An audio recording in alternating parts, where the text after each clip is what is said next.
This is Will Moore, and you are watching. Wait, sorry, I missed it. This is Will Moore, and you're watching the Break It Down show. Say the whole thing again. Sorry about that. Redo. Ready? Hey, this is Will Moore, and you are watching the Break It Down show. And I have a plane flying overhead, so it's so it's loud. This is the live side. This is what happens sometimes when you go live. Hey, everybody, just first off, thanks you, Will, for coming on the show. I'm supposed to be promoting this channel more, so make sure you guys go to YouTube, YouTube/C/P. Just type in P. Dave Turner and subscribe. That'd be a big help. Hit that reminder button, and then you'll know when we're going live with incredible people like Will. You can always go through our Amazon link to buy things. These are small, simple ways to help support the show. And then there's also the ability to use our PayPal link to just do a monthly subscription or a one-time donation. And that, again, all that money goes right back into the show. So if you guys are wanting to help, that is a good way to do it. If you lose track of all this stuff and you just want to talk with me and figure it out, pete@breakitdownshow.com. All right. With that said, hey, we have Will Moore on the show today, and Will is all about momentum and systems to get our lives together and going forward. It's a 5-part thing, and I thought we might just start right there, Will, with the 5 parts that if you have each of these elements, you can put a compound together, repeat that thing daily, and get somewhere. That's right. So, we all, it's been a long journey for me. One thing that I've come to realize over time is that we all kind of share, well, not kind of, we all do share the same main areas of life. And, I think in this day and age, especially, it's really difficult with just a million things coming at you. With all the technology and the Facebook and the Instagram and the TikTok and the streaming services, what to focus on and what to know kind of what will make you happy. And you're just kind of grabbing all that low hanging fruit. So to me, I wanted to break it down into a simple, look, these are the main areas everybody shares. You got to continually balance and build momentum in each. So the first one is your mindset, which is probably the most important of all of the 5 cores. It's your essential, your attitude, your perception, your confidence, the way you look at the world. Is the glass half empty, half full? Is your brain working for instead of against you? Is it filled with negative thoughts? Are you a victim that says my brain's broken, there's nothing I can do, hopefully I'll win the lottery one day? Or are you an owner that says, okay, I know what my strengths are, I know what my weaknesses are, I'm going to outsource my weaknesses, and I'm going to focus on my strengths. I'm going to set goals, and I'm going to continue to take one step in front of the other every single day, kick ass, take names. Obstacles are temporary roadblocks, and I'm going to fail forward. All right, so that's the most important one is the mindset, and then they all kind of revolve around that. Your next one is your your career and your finances core. This is what most people tend to focus all their time on. Or the majority at least, and they neglect their other 4 cores. Yes, it's important. Yes, you want to make sure that you're earning enough money to not be stressed all the time. But once our basic needs are met, what people don't realize is there's not an incremental happiness that's going on there. So it's not like if you make a difference between, call it $100,000 a year and $200,000 a year. If the basic needs and what you want is met, versus just, constantly chasing, well, he's got that, I want that. Well, he's got this. So money is a part of it. You want to make sure your needs are met. And then for the career side of it, it's so important to make sure that whatever it is that you are doing, that you are actually enjoying, that you love, that it's taking advantage of your passions, your strengths. Again, you're outsourcing your weaknesses, working around those, and working towards goals every single day, growing, getting bigger, better, faster, stronger. Yeah, let's keep going. I feel like I'm talking. Let's take that right there, because there's already a lot of things. I mean, it's so one of the things that and I think you'll agree with this, because you have a lot of people. You have your own show, by the way. We'll talk about that in a minute. But we have a lot of people that are great at these things. And someone like, I'm going to pick on Jocko right now, and he's a work harderer guy.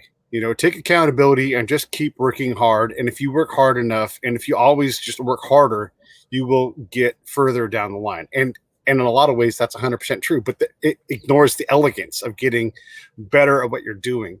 And the ability to work harder in a vacuum is great, but in real life, you start the day off by dropping your keys and you can't find your wallet, and all of these things start to hinder that momentum, right? And you just like, you keep going at it and keep going at it. No, that's right, I got to do the dishes. And oh, that's stupid. Like we have a movie screen in the backyard that we made. That sounds fancy. It's 2x4s and old bed sheets, but it fell over yesterday. And I'm like, oh, damn it. I had to go pick that thing up today. And, all of these things are momentum inhibitors. And so that mindset is crucial. But we can't just be, and I'm not saying that Jocko says this, but we can't just say more training, more work, more, harder. We have to have some elegance in this design. What are your thoughts on that in terms of, because look, mindset's great, but you have to deal with the backwards and the sideways. I mean, I have to go pick up pet food today. I don't have time to do that, but the dog has to eat. So guess what? There goes half an hour of my day. I didn't plan for that. It's like these momentum killing things. And yet getting pet food's important. It's a vital key to the daily process. Okay, I'm going to shut up and let you talk now. No, those are all great points. And the way I'd answer that is, it's impossible. I call it firing on all cylinders. When you have all 5 cores going for you, and you're basically building momentum in each of them every single day, they all revolve around one thing, which is our happiness. And the more you're able to fire on all cylinders, the happier you're going to be. Now, with that said, you're absolutely right in that it's impossible to fire on all cylinders, quote unquote, every single day.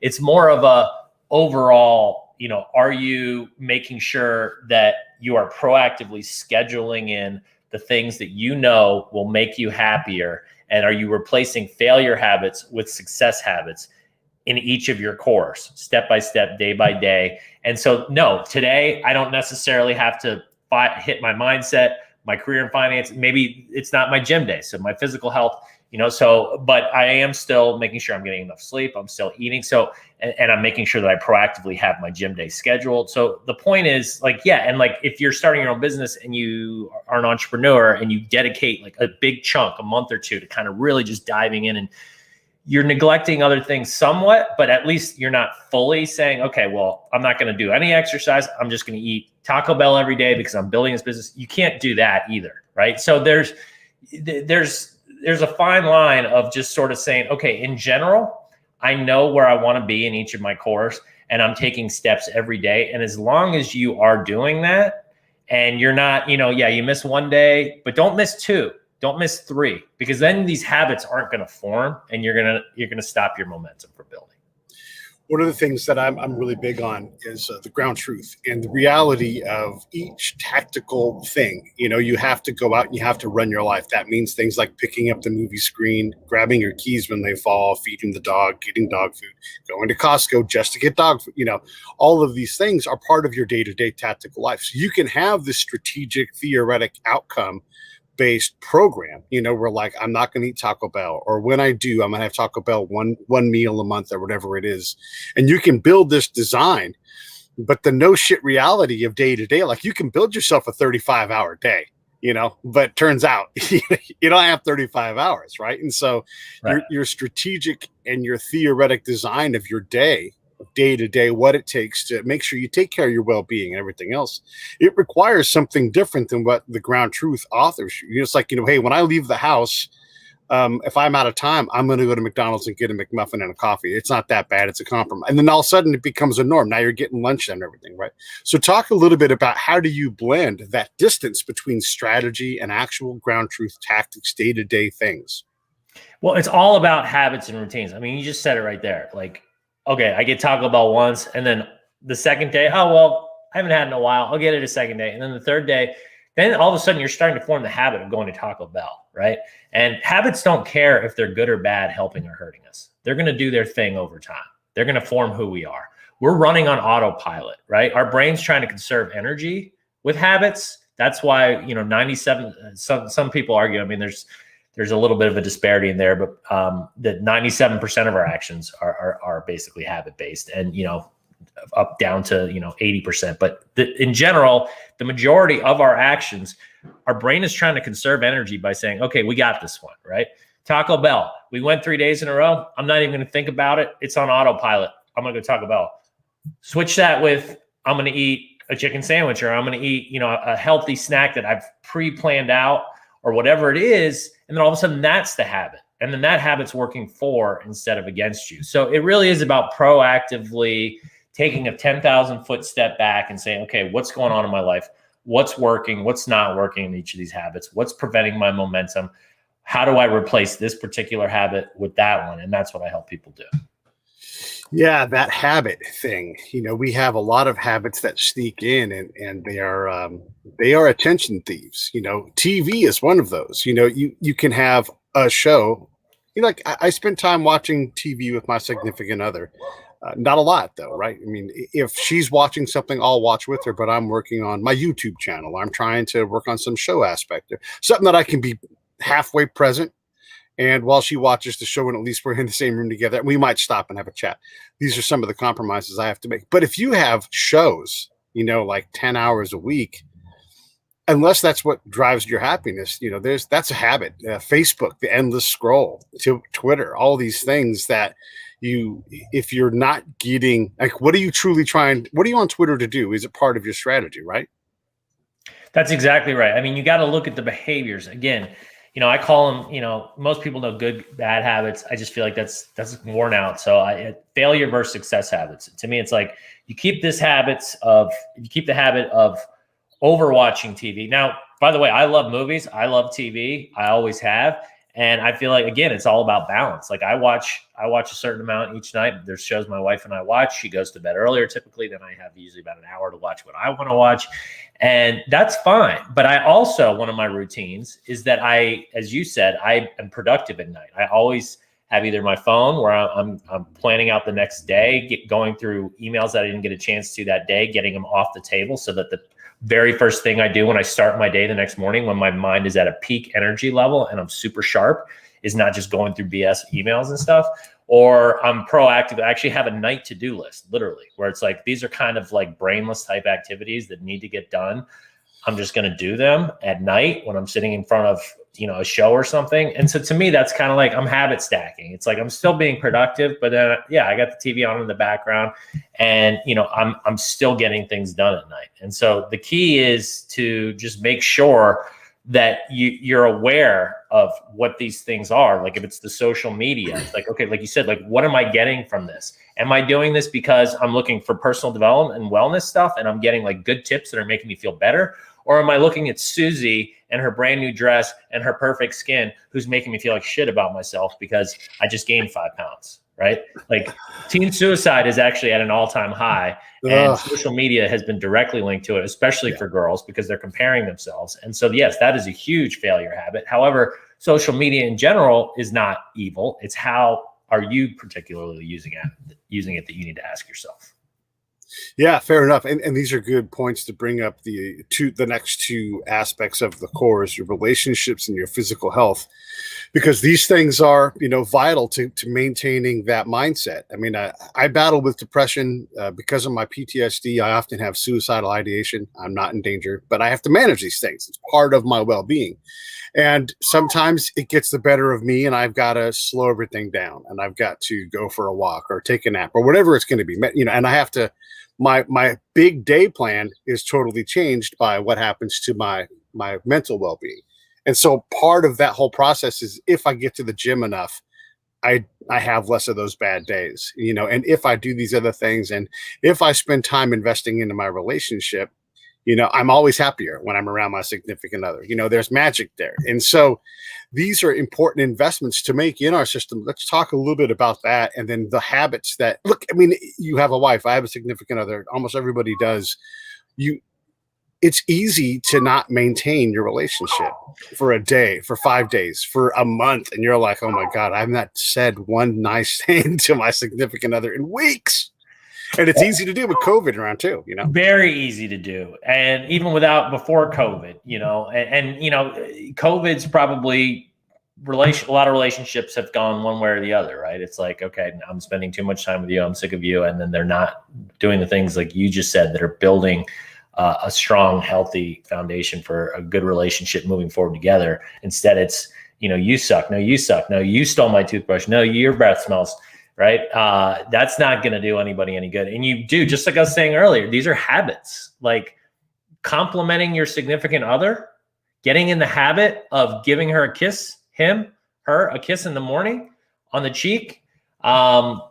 Spending 5 minutes with your family. I got 2 small kids, and I make it a point every single morning, no matter how tired I am, to make sure to get up, get out there on the couch, and spend 10 minutes wrestling around with them and getting that quality time, because I know how much it means to them and to me. It's filling my love tank and theirs. Friends and family relationships. Are you just liking somebody's picture on Facebook, or are you proactively reaching out to the people that you actually care about? I mean, you can't keep up with everybody, right? But, there's certain, you want to have a certain handful of people that you don't go, oh, shoot, it's been 3 years since I've, I moved away, and I moved here from Florida to Chicago, and it was very easy to let certain people go by the wayside. But I proactively made sure I kept in touch with the ones that I wanted to, and that made me feel good, and that I had this reciprocal relationship with. And so those are just different examples of the types of relationships and the habits you can get in to make sure that you're moving them forward versus getting stagnant and placid.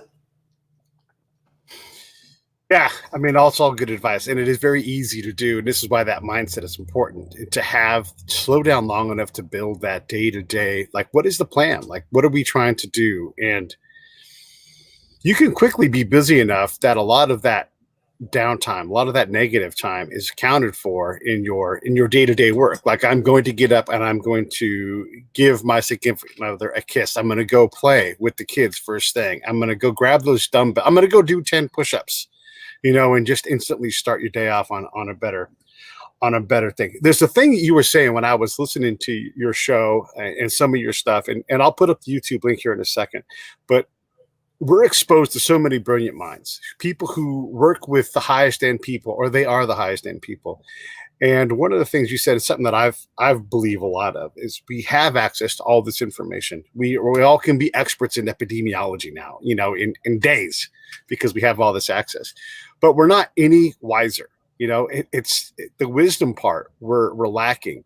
How does, within the 5 cores, where does wisdom development fit in? Like, how do you, because we've got physical, relationships, financial, mindset. I don't hear a wisdom building element in there, but I'm sure that you've got it accounted for. That's a good question. That's one I've never been asked.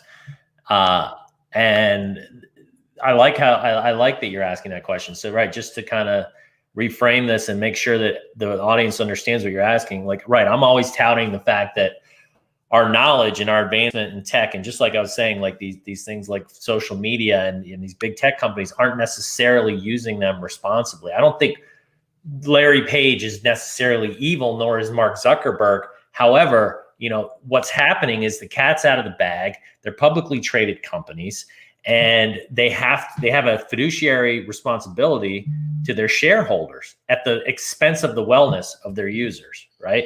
And so that's what I mean when I say our knowledge is accelerating faster than our collective wisdom, meaning like we're not as a whole, as a society, like saying, okay, let's make sure we use this stuff responsibly, like good old Stan Lee. With great power, there must come great responsibility. So, the way that I, like to look at that is, well, sorry, back up. And I reframed it. The original question was what? How do you fit wisdom building development? With the wisdom, with all 5 of these cores, all of wisdom ties into all, because wisdom is essentially learning what the universal principles in life are, what these I call total truths are, that have been around since the beginning of time and are going to be around until we destroy ourselves. And if you try to cheat the system, and if you try to, just say, oh, well, I'll just do it this way and nobody will notice, or I'll get by, you're going the wrong way. And you're not only hurting yourself, you're hurting the planet, the world. You're building negative momentum all around. And so, when I talk about, wisdom, it's like, okay, knowing what you should be doing with your physical health responsibly for your own self, knowing what you should be doing in your relationships, and understanding the habits that are going to not only help you grow, but you're going to also help others, right? So then you're helping the world move in the right direction. And the more you pay these things forward, because like these are the universal truths that life is based on. And if I don't try to cheat the system, and if I act accordingly within them, I will live my happiest life, and I will pay it forward around to others to live their happiest and best life. And the problem is that I see is that that's not happening in general. There's too many people out there just going their own way and being selfish and saying, I'm going to do it this way. It's all about me, which is, it's a human nature thing. So my goal is to collectively get everybody on the same page and say, look, trust me, we get a lot further. We're a lot happier if we do this together versus separate. Yeah, the togetherness thing is bringing up a thought that I've just been developing today. I saw an article in the LA Times. I live in Southern California, and it was an opinion piece, and it said, what do you do with the Trumpites next door? And the example this person uses is like her neighbor up in the mountains here in LA. It snowed, and so their neighbor shoveled out their driveway. And, like, she took a whole 700 words to not just be thankful that there was like an ulterior motive and everything else, and that she was waiting for some kind of response. And this is not a political statement, right? But if you want, here's what you do with your Trumpite next door after they shovel your yard. You say thank you, and then you invite them over for dinner. You buy them a drink. You don't continue the political conversation, right? Because it doesn't. I mean, this is just the wisdom talking, right? Like you take a moment. That's exactly right. If we're working on togetherness, and if we really mean it, we don't continue to look down on somebody else. We look at ourselves and say, man, you know what? What was the last time I did something nice for them or anybody? And you try to put some good grace into the bank, as opposed to zing, I got him. I called him a Trumpite. It's disappointing when we see folks do that. It's easy though, because of social media and wanting to call everybody a Nazi. But the reality is we're all here together. And if we don't focus on some better things in our day-to-day lives, our well-being, their well-being, everybody's well-being is going to have an enormous drag on it. It's going to be harder and harder to get out of this hole. So you just hit it exactly. Like I was saying, it's if you act in accordance with these universal principles, and at the core root of what you were just saying, the principle that I got from that is do unto others as you would have them do unto you. I'm not necessarily a religious person. I like that phrase. It says it all. The golden rule, however you want to say it. It's basically like, just treat other people the way you want to be treated. It ain't rocket science, people. But like you just said, look how many people, especially in this political landscape, have literally come to hate each other, not listen to each other, talk over each other, tell them you're a bad person for believing do you want that person to do that to you? And it's so easy to do. And it's so hard to take the high road, especially, as you said, in today's day and age with, news is literally, again, going back to the Google and the social media companies, they're seeing what we are taking a look at, and then they're showing us more of it. So it's only polarizing us more from our neighbor that has an opposite view. And the same thing's happening to them, right? So of course you see things different. Of course you're going to do this versus, hey, let's figure out how we can do this together. And, right. I'm not going to get into the politics of it right now, but I do feel like in general, just getting up on my soapbox for 1 second, the only way we're ever going to advance is if we get rid of political parties, because the political party system is set up to pit one against one another. And like, this is what I believe. You believe this. I'm right. You're wrong. I'm this, you're that. And it's like, no, it needs to be, hey, we're all on the same team here. We're all human beings trying to be as happy as we can be. And we're trying to make sure our kids and live the best lives they can live, and that this world is going to keep on living and isn't going to self-destruct in the next 200 years. But yet look at how we're acting. We're acting like little children. It's ridiculous. Yeah, and I guess I would add on to that and like say, when was the last time anybody's had a soapbox? Quit talking about old shit. Quit standing on old shit. Let's get moving forward on something that blends us together, which I think is a great segue into your last core, the emotional and giving back. Here at the Break It Down show, we're big supporters. My charity is Save the Brave. We work on veterans and PTSD, but I would submit anybody who has a relatively stable or emerging stability in their financial well-being as an adult had better get on the charity bandwagon and find one, whether it's Save the Brave or animal rescue or rescuing the ocean, whatever it's going to be. It doesn't matter, but you owe it to all of humanity to lean on these things. And then I'm going to add this as I get on my soapbox. Charity is not supposed to be easy. If it was easy, all you'd have to do is snap your fingers and it would be done. It means you have to go out and do things. You have to make time. You have to give money that you don't want to give. You have to ask people for money that they don't want to give. It is not easy. And so you have to be willing to work on that. That's me saying, that powerful, the charitable part. But the other emotional giving back elements, please expand on all of these things with this element of your core set. Yeah, I mean, at the end of the day,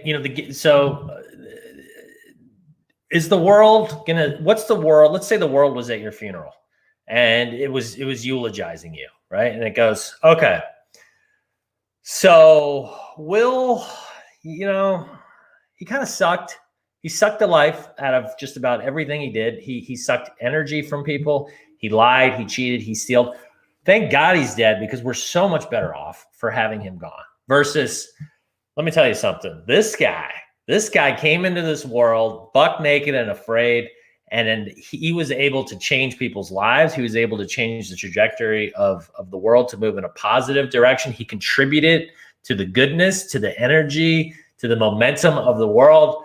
Thank you, Will. Thank you for being in it. That's obviously an extreme, silly example, but that's my point. Like, so many people don't look at it that way, but what's going to happen is if you live your life a certain way and you get to the end of it, it's like, all right, dude, let's go back to the future. Let's fast forward for a second. Who's going to be at your funeral? First of all, how many people are going to be there? What are they going to be saying about you? And if you don't like how that story ends, you need to make some changes ASAP. And I'm not just talking about giving back in like you said, like writing a check. To me, it's easy to write. I'm at Petco and they say, hey, do you want to put an extra $1 on for the, adopt a pet thing? Yeah, I'll do that. But that doesn't count. Okay. Let me just be clear. Like you said, that's too easy. That's frictionless. You need to proactively get out there. And so for me, I decided once I sold my other company, I was like, you know what? And even in my old company, we had programs. It was a restaurant delivery service, like a Grubhub or a DoorDash. And we had things where it was not easy. And it was like, we were already struggling as a business, but I was like, you know what? I can't sleep at night if I'm not doing something to help. And so we actually developed a program where we were picking up food from the homeless, from our restaurants at the end of the day that wasn't being used, that was still good. There's only certain types of food you can use, and delivering it, having our drivers deliver it to the homeless. And then once I sold my company, I decided I just want to dedicate the rest of my life every single day to trying to help this world become better. And I feel great. Like, yeah, do some days suck? Do I fail? Are some days harder than others? Of course. But just knowing, when I get up, I feel great knowing, all right, today's going to be a great day. I'm going to be moving forward. And I have this mantra that I tell myself to help get me revved up in my engines and whatnot. So yeah, that's. Yeah. But these are the things. I mean, a bad day of doing charity is still doing charity, and it's the simplest things, like let's say that I twist your arm into doing a Save the Brave thing out in Chicago where you're at. And I'm going to fly in. I'm going to get a couple Hollywood people to fly in. We're going to have an event or whatever it is. Just having someone there to pick people up at the airport as you organize all the like these are simple things. Can you print these things, run these 10 things to the post office for me, or put them in your mailbox so I don't have to do it? I mean, 10 things, 10 envelopes, 10 stamps, 10 writings, putting them in it's 20 minutes. Maybe it's the better part of an hour. Either way, if I don't have to do that, that's an extra thing that I can now go work at a higher level in the charity things. These things really add up, and I love that we're talking about that aspect of it. And just so the audience knows, Will is not just a guy who came up with 5 cores. I purposely haven't covered your background a whole lot because there's a lot out there on that. And you guys should go watch all of the other podcasts that are out there that talk about his entrepreneurial success. I mean, he's done this. He has lived it. He's realized all of these things. That's where these 5 cores come from. They didn't just come out of thin air. He's not a 22-year-old fitness model on Instagram. He actually has some credentials. He's a badass and knows what he's talking about. Knows what it takes every day to be a startup CEO, founding guy, and put his feet in the floor and get to work, because that is a hard world. And it's also, and I know you'll agree with this, Will, it's also to be that CEO, founding person who forgets completely about their well-being, personal, physical, family, relationship. Right. That's why these cores are right there. It's like, yes, I'm going to go start this company. but we're going to do charity. I'm going to love my kids. My wife's going to know it. So talk a little bit about balancing all of these things day to day, because it's one thing to say I have all five, but it's like, what, again, are those ground truth tactical realities? Right. Well, and then it comes back into, like I said, and so I'm developing an app. By the way, it all started way back when this all started in college. I was suicidal. I was your typical victim, like I mentioned earlier. I hit my rock bottom, and I serendipitously was introduced to this book by one of my professors. It was like, oh, by the way, that I really idolized. And he's like, oh, by the way, I read this book called How to Win Friends and Influence People when I was a kid, and it really changed my life. I went right to the library. I read it, and I was like, holy shnikes, we got us something here. And I just started. That was the beginning of me saying, okay, I am going to reinvent myself. I'm going to completely transform. And I just became this insatiable self-help beast. Just started reading self-help book after self-help book, going to seminars, whatever I could do to get out there and start learning, and just taking all these notes along the way, using myself as a human science experiment, what worked, what didn't. And then, I used all these things in my life, and I didn't figure out the 5 cores until later. However, I knew, what was important, right? I knew my physical health was important. So I was going to the gym. I was eating well. I knew how important relationships were. So, but then, to me, it helps to sort of put a spotlight on these things and be like, look, life's not complicated, guys, and is it hard? Like I said, it's impossible every single day to be like, okay, I've got these 5 cores and I hit every single one today, right? No, that's not what I'm saying. What I'm saying is develop an accountability system. And as I was starting to say, I developed one years ago that started with a similar concept to Ben Franklin's 13 Virtues, where I basically just had a piece of paper and I would print it out one a week, and across the top, it had each day of the week, and down the spine, it had the habits that I was trying to change in myself. And I would literally each day, Monday, check mark, no check mark, check mark, check mark.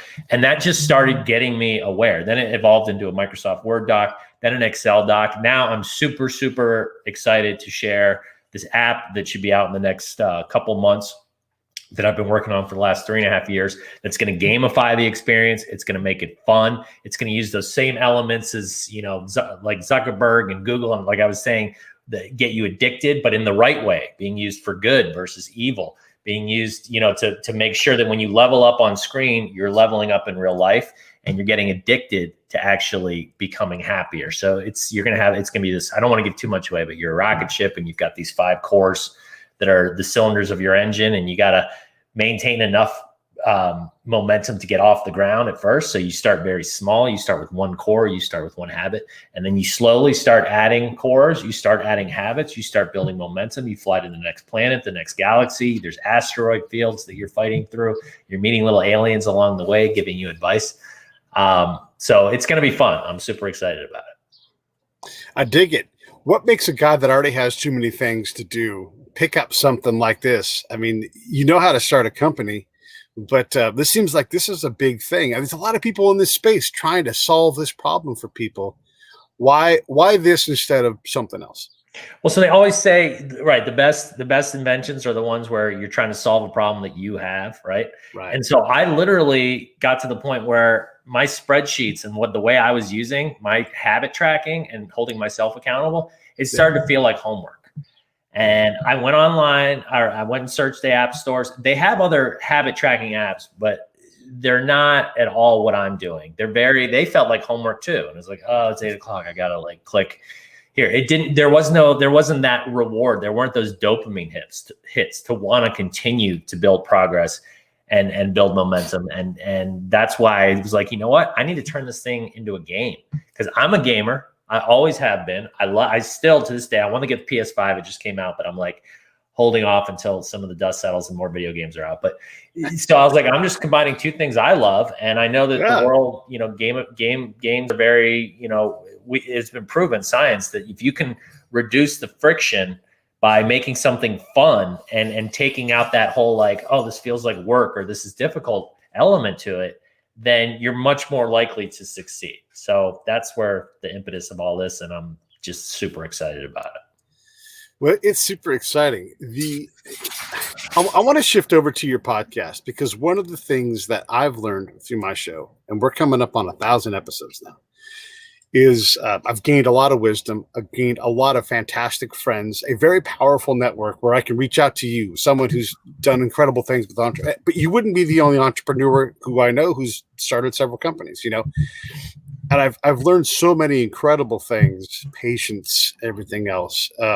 What have you picked up? Because you've done a lot of episodes. You're not, 15 in, you up to 100 or so, right? Yeah. I've been learning. I mean, right. It's been a whirlwind. Like you said, I love, one of the things that I know for sure is that I don't know everything. I don't know anything. Yes. Right. I know some things, right? But when people try to act like I'm the guru for $9.99, you can get the secrets of the universe, just come my way. No. So every day I'm learning, I'm growing. And again, this goes back to what I was saying earlier. That's part of your happiness. It's not the journey. It's not the Pina Colada at the end, sitting on the beach where you're like, oh, I did it. No, it's like, you got to enjoy the journey, because take it from me, somebody that actually got that big paycheck, I knew what was coming. And it's sure enough, it was like, okay, this feels great. I'm not going to lie. 10 years of my life just was focused on building this business. I now have a reward from that. I don't have to really worry about money for the rest of my life, which is a great feeling to have. But then it was like, well, now what? It wasn't, oh, how many vacations can I take? Like, you gotta, as human beings, this is how we're wired. You got to keep growing. You got to keep moving. And so I've just found, the more people I can learn from, every time I do one of these podcasts and interview somebody, I am so grateful when I'm able to get a nugget, a piece of wisdom.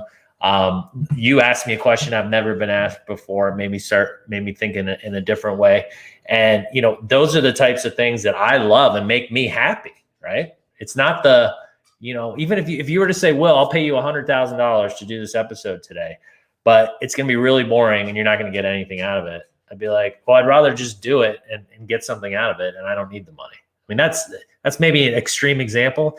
I might take the 100,000, but you get what I'm saying, right? Yeah, I'll take 100,000 every time. Yeah, right. That's just because I need more money. Yes, I understand what you're saying, and money doesn't buy happiness. Money doesn't buy happiness, right? And then there's a point, as you said earlier, there's a diminishing returns where the pursuit of money doesn't start to net the same level of happiness, because you've solved a lot of the money problem. You need to now go and work on those other things, like your relationship. And if you want to focus on money, you'll have half removed if you don't focus on your relationship. It gets real expensive. When That's you're exactly right.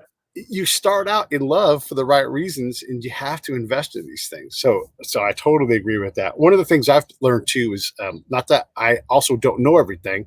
Even if I know something, having it from your angle. Like, I've heard the 5 core or the 7 practices or the whatever. Like, everybody has these things, but their way of explaining it, or they might open a door from another perspective. And I'm like, I never thought about this way. Like, you create on your Instagram and Facebook, you have a lot of these two-way kind of statements that you like. I think one of them was, you can't change the people in your life, but you can change the people in your life. Like, oh yeah. Yeah. Like, so you get people thinking about things from a different perspective. And I know I've learned that a lot by just having someone who's approached this problem. I'm always about dials, like a little bit less of this, a little bit more of that, and then flip this switch. Tweaking, right? You got to tweak it. Right. That's a great way. The dials. I like that. Right. You're just constantly trying to get that right frequency. Yeah. And the moment you stop tweaking and you get complacent, you're dead. It's over. You're not growing, you're dying. Growth is happiness, movement, momentum, whether it's physical, whether it's mental. That is that is why we are either happy or we're not. Think about that for a second. Think about when you're not doing anything physical, what happens to you? Think about when you're not using your brain, when you're not stimulating it, when you're not focusing and doing things that you enjoy, that you love, that challenge you. What happens? Yeah, it's nice to go on a vacation and just unplug for a few days and just drink the pina coladas. But that's not something that's a sustainable happiness. You're going to get bored of that real fast. And then you're going to be like, now what? Right. And it's like it's amazing to me. People they're constantly chasing this carrot of like, if I could just get enough money, and then they put all that other stuff aside, and it's all about the money part of it. And then it's sad, and most of them will never get there. And then if they do get there, then they go, oh shit. So it's a lose-lose. They're like, I just wasted all that time. Like, that's not what happiness is. Yeah. And I neglected my relationships. I neglected my physical health. My mindset has gone to crap. I haven't been giving back. I've been lying, cheating, stealing, and sucking from the world. And I feel like a terrible human being. I'm always stressed. Your emotional health is kind of one we haven't really talked about. That's part of the giving back, but it's basically like, are you, do you have a way to like are you able to not dwell and constantly be stressed about the past and things you can't control? And are you able to sort of like take a deep breath, take a 10,000 foot view and say, okay, you know what? Stuff's going to happen. There's nothing I can do about it.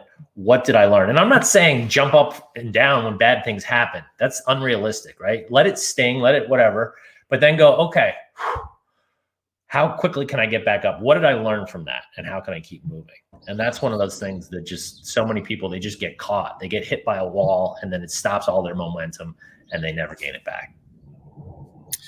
One of the things that advice I give, like, what's your one piece of advice for podcasting or hosting something or whatever? And I usually just say, slow down, and if you've ever had someone very close to you die, when they die, you feel this rush of energy to go do something, do. But really, it's one of the slowest processes that you literally have no control over. The person's already dead. So there's not a sense of urgency there. You can't do much until you get a death certificate, which only happens as fast as it happens. There is no faster way, and there's no need to do it faster.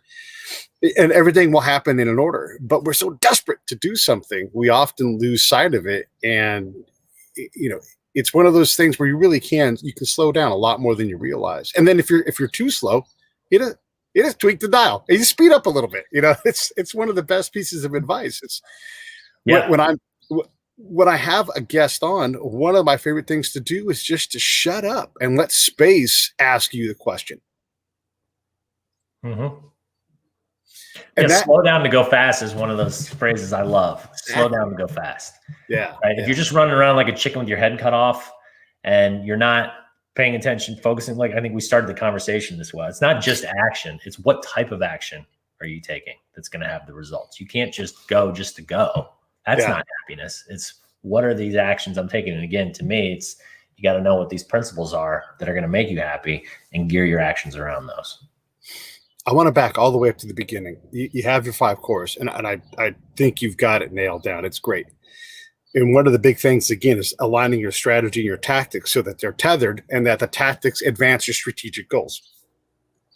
I want to become something. I want to improve my financial well-being. What are you going to do? Well, I can't do it at this company that I'm at, or, whatever the hurdles are, you identify those things. And so, we're baited, we're encouraged all day long to open a ClickFunnels and buy a book and get a course and do this thing. And it's just $20. It's just $60. And, right. And maybe it's the answer, but maybe you have no business doing that. It's not what you really love. How do you get better at refining what it is that you want to do with this strategy? Like, I want to build a strategy to get myself out of this financial hole. My kids are going to graduate high school soon. I don't know how I'm going to pay for college.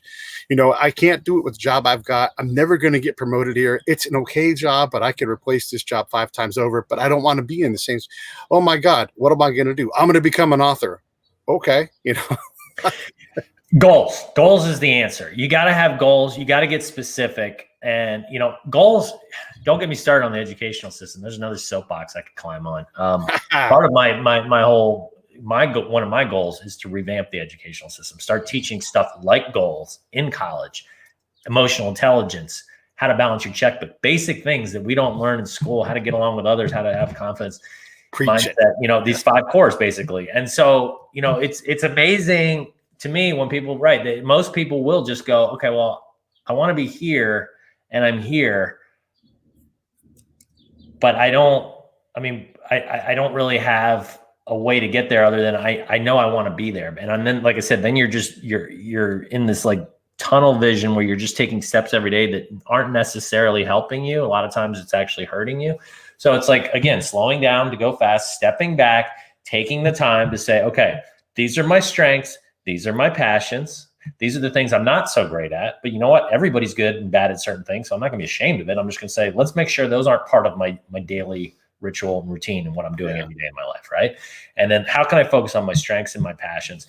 What is it ultimately? Again, if that funeral exercise is a good one, what do I want said about my funeral in each of my cores? What, career and finance, like you're just saying, what do I want said about my career and my finance core at the end of it.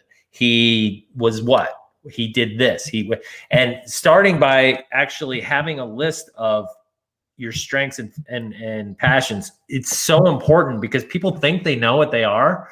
But trust me when I tell you, until you put pen to paper and you actually start looking at it, and I do this when I'm coaching people, it's like, okay. And like, it's amazing how many people can only come up with one or two. And then by the time I'm done with them, they got like 10 or 15. And it's like, yeah, look, and you're not taking advantage of these things and you're not utilizing and putting these into your life every day to help you create that momentum. And then it's setting those goals very specifically of like, okay, well, my long-term, ultimately where I want to be the next 3 years, the next 1 year. And then let's break that down into the next 6 months and 1 month, and literally then have a to-do list that you prioritize every single day based on all the way going up to that ultimate goal of where you want to be. And otherwise you're just running around like I said, like a chicken with your head cut off. You're grabbing whatever low hanging fruits in front of you. And oh, this seems like a good idea. Oh, this seems like a good idea. Oh, this guy just says for $60, I can take his course and no, you got to have a system. You got to have a plan, and you got to have structure, and you got to stick to it. Again, it's a habit. It's a routine, just like anything else. Sticking to your routine every day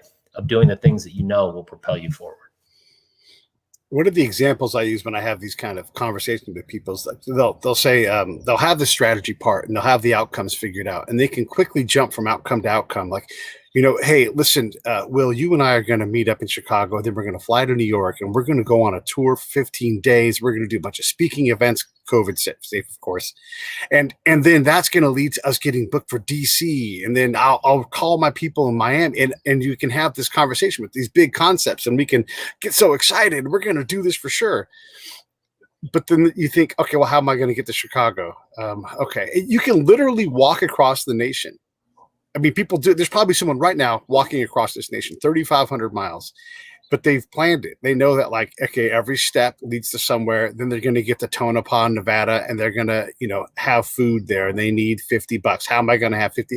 And like all of these day-to-day things is what it takes to like make this plan so you have a chance to get to Chicago, whatever it is, right? And I'm using a cross-country walking trip as an example, but it's impossible to get across the nation until you start to say, okay, well, how am I going to eat? Well, I'm going to have to plan that, I have to walk 25 miles every day.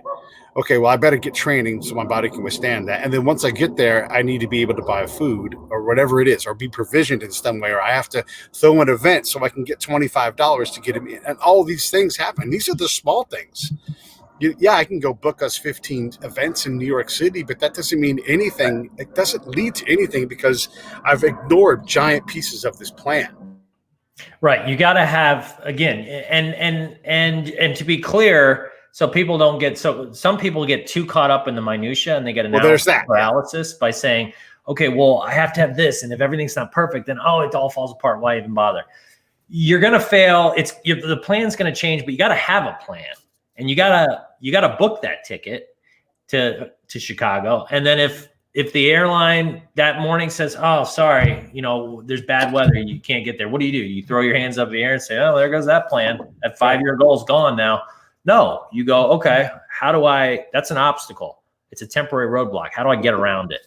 Okay, I'm gonna book my flight for this time, and I'm gonna make it happen. And so you just keep moving forward, knowing that there's this thing up here that you're going for. And then whatever you need to do to get there. And if you run into something that you say, oh, this didn't work, then you go the other way, right? And you just got to keep taking action. That's the key. Just keep taking action. But again, not just any action. You got to take action based on principles and based on where you want your goals to be. Action within a design. And then you can make exceptions to that design. I used to say this commanders all the time. Your default should be, like, I'm really big on affect over effect. I want a desired response, emotional response to the stimuli I create, especially as a podcaster. If the affect I create is people press stop and go do something else, I'm not doing my job. So if I can create the affects where I get someone excited, or I have someone have an emotional response, or someone grabs their pen and they're inspired, I want that, because now they're going to come back to get more of those things from me. And that's my design. I can go effect route because I have a lot of shows and I can just blast things out that maybe don't have traction. It's more like spam, but spam works at some level. So you're trying to think of those design elements where I'm going to do this. I can write 15 love letters to someone who doesn't love me. It's not going to make them love me just because I wrote 15 of them, right? I have to create affect. And Right. You got to track my your goals, and you got to be aware of what's working and what's not working. You can't just, what's the definition of what do they say? A definition of somebody's insane. Insanity. Yeah. You just keep doing the same thing over and over. Right. Right. But yet people do it all every day, right? They're doing the same things over and over. That they're just treading like a gerbil on a hamster wheel. Or a gerbil on a gerbil wheel. Let me jump in here. Okay, so all of these things are awesome, except we're really bad at evaluating our own performance. I did a great job today. Did you? I don't know. Did you? Like, how do we know if we're on the path? I mean, how do we get critical with ourselves?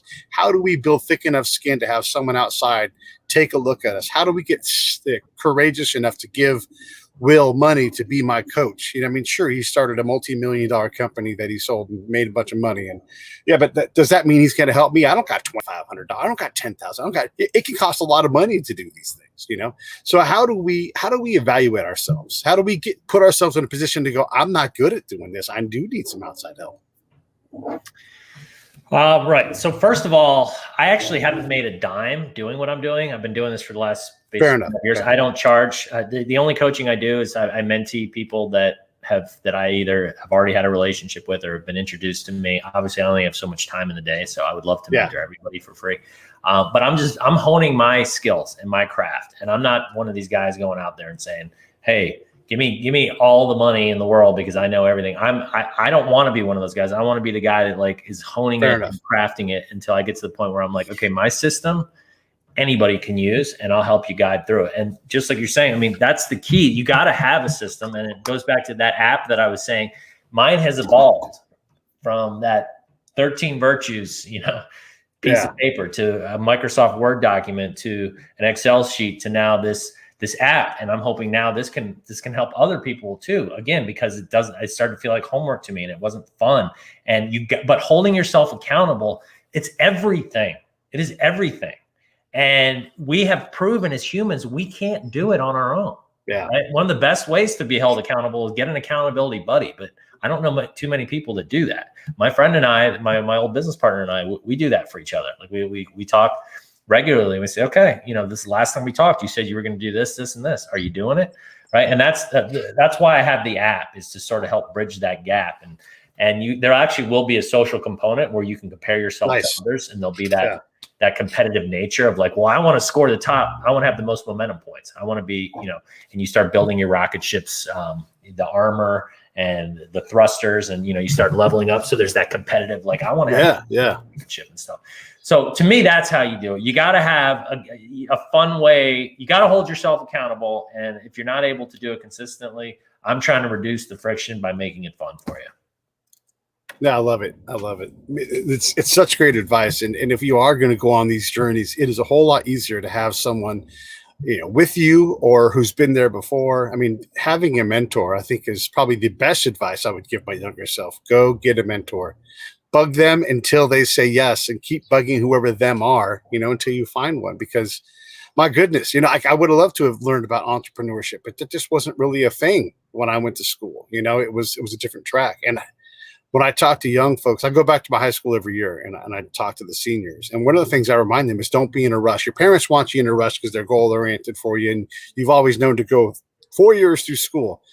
But take classes that you think you might enjoy or are interesting, and see if you get A's, and then follow the A's to where your degree is. And because if you rush, you will work for Will, and then Will pay you the least amount of money I'm not going to use you, but your boss will try to pay you the least amount of money they can get away with, because they can use that money in another part of the business. And then you will drive in the Chicago suburbs. You'll drive for an hour to work every day to go do something, be underappreciated, underemployed, all these things. That's a very common outcome that an adult has, to not have enough money to handle your day-to-day problems, and then have to go through a whole thing like this where you're like, how am I going to fix my life? Let me get this plan. I mean, don't be in a rush. Work on these things up front. I mean, it's such powerful advice. When you were talking about redoing education, really giving young folks a chance to understand that you can design a life. And even if you don't know what you want to do, that's the goal. Let's figure out what I like to do. That's right. Right. Is actually right. At least saying, okay, well, I know I want to do something. So how do I get there? And then taking those actions every day and until you figure it out. And you know what? It might change. Cool. Yeah, it's Okay, you might supposed to think change. you know what you want to do, and it might switch. But as long as you're continuing to take those actions towards that thing you thought it was, and take the right types of actions, like I said, like we've been talking about, I think you've been using the word by design. I like that. Then you can't lose. You can't lose. It's eventually going to pay off. Every single success story, and I use success in quotes because most of us associate success with money. And to me, it's, are you living the 5 core life? Are you firing on all cylinders? Yeah. That's what a success means to me. But regardless of which definition you're using, every single success story has gotten there because they just didn't give up. They just kept taking the actions. They had this, I think Napoleon Hill called it a desire backed by faith, where it's like, I know this is where I'm meant to go. There's something in me that says, yes, yes, yes, this is it. And I'm going to keep going no matter hell or high water until I get there. And if you don't have that, if you're not super passionate and excited about what you're doing, you are going to fail because you're not going to have that motivation and that energy to want to push through. You had a great guest on your show. I can't remember. He was a sports agent, and he had a client like that who ended up playing for the Patriots, and now he's on ESPN. And he's one of those, and this is not everybody's path, but he's one of those guys that says, I'll be damned if I'm going to be damned by this. And he just would not quit. He kept getting better. And opportunities kept falling directly in front of the next footfall. It was not just faith, but blind faith. Like, I know this is going to happen. And again, that may not be how everybody needs to do it. But when you compete to be in the NFL, you were competing against that guy. And he's going to be damned if he's damned by you too. He is going to do this. And so whatever it is that you're doing, you better be pretty far up that hill of nothing is going to stop me. I was talking about being all in with somebody else the other day on the show. And I was talking to Sly Stone, the legendary musician. And one of the things he said to John and I when we first started the show, he's like, if my music isn't good enough, I don't deserve to eat. You are competing with that. Someone is like, I will go hungry before I give this up. I will only get better. And when you realize what all in really is, it's not all of your money. It's not your retirement account. All in can be something a lot heavier than that. I mean, this guy was going to give everything up to get this music out of him. Yeah. Well said. Right. And the reason that people are going all in, those are the people that have figured out that that's what happiness is. Like, it's going all in. And and again, I mean, we're not saying, put all your savings into this one, be smart about it. I always talk about the side hustle being a way to start. Like, you have a job and, you need to pay your bills. I'm not one of those guys that's gonna be like, just quit, go. I'm saying, get a side hustle going, but go all in on that. And if you're working till the wee hours of the morning, whatever, you do it, because worst thing you can have happen. If I leave everybody with nothing that's listening to this, nothing but this statement, you don't want to die and go, coulda, shoulda, woulda. Yeah. I wish I'd done this. I wish if only, right? Our whole lives on the opposite side, we do this whole, if only I could be rich enough, if only I could have the right girlfriend, if only I could, be rich and be famous. But that's not what it's about. It's about that journey, and it's about taking those steps every single day and saying, and if maybe rich and famous, that's fine if that's one of your goals. But why? You got to connect your why on it, right? It can't just be because it looks cool. And I think that's what life's about. It's got to be like, okay, like why do you want to be famous? Like, do you want to be a singer because like you have this unbridled burning passion inside you to sing and you love it and you're good at it and you know that you have a message to convey to the world, or you just want to be a famous singer because it looks cool, right? There's a huge difference there. The intractable reality of having a solid tactical approach within your strategy is this. If you say, I want my own business and I don't want to have to figure it all out because there's people that have done that for me, and I'm going to get the best possible franchise, where a lot of it's figured out. And it's $100,000 buy-in, which is a common number in that kind of thing. If you go out and you work every day for 4 years, take some days off here and there, pay your taxes, all that stuff, and you make $100 extra each day doing Uber, whatever it is, $100, you will have more than $100,000. And you could walk in with cash and be like, I'm buying that ice cream truck. I'm buying that, pavement printing company. And that's absolutely the intractable truth of a solid tactical plan. You can absolutely, and if it takes you 5 years instead of 4 because you broke your back or whatever it is it's $100,000 and you can overcome that number in less than 4 years and pay taxes on that money.